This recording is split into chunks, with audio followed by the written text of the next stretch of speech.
এই যে দেখেন লতা, আজকে লতা রান্না হবে। বলেন তো লতা দিয়ে কি রান্না করলে ভালো হবে? কমেন্টে জানাবেন। আমরা রান্না করব শুটকি। আজ শুটকি রান্না হবে। চলেন গিয়ে কেটে কুটে রেডি করে নিই।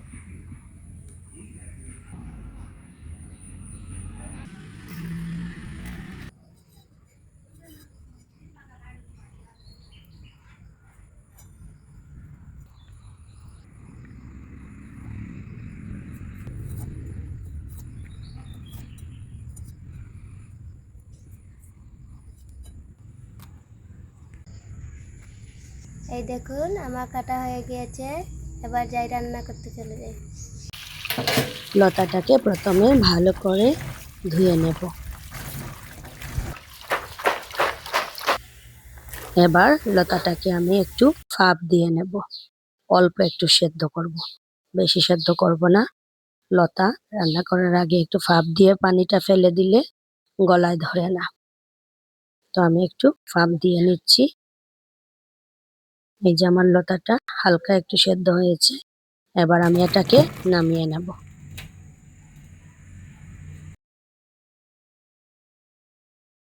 আমি একটু ঠান্ডা পানি দিয়ে আবার একটু ধুয়ে নিলাম।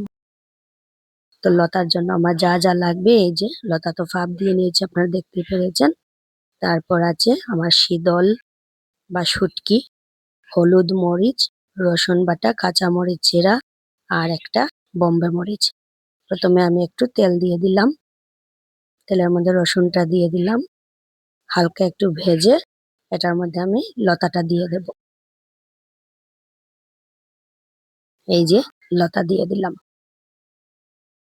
এখন একটু নেড়ে চেড়ে আবার এটার মধ্যে মশলা দিয়ে দেব।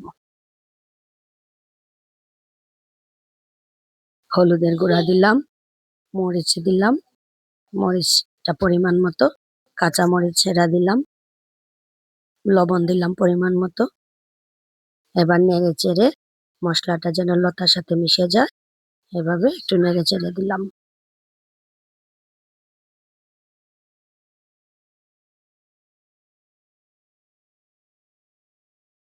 এবার শুটকিটা দিয়ে দিলাম, ঢেকে দিলাম।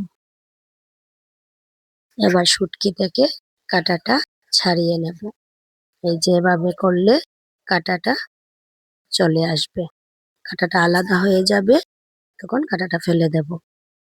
এখন আমি এটাকে এভাবে নেড়ে চেড়ে ভাজতে থাকবো।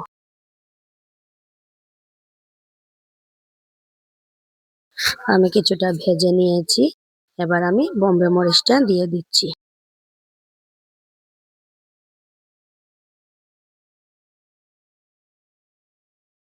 আমি আরো কিছু সময় ভেজে নেব।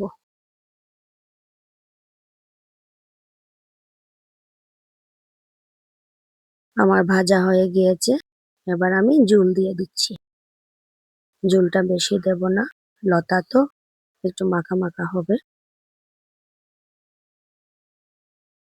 এবার আমি ঢেকে দেব।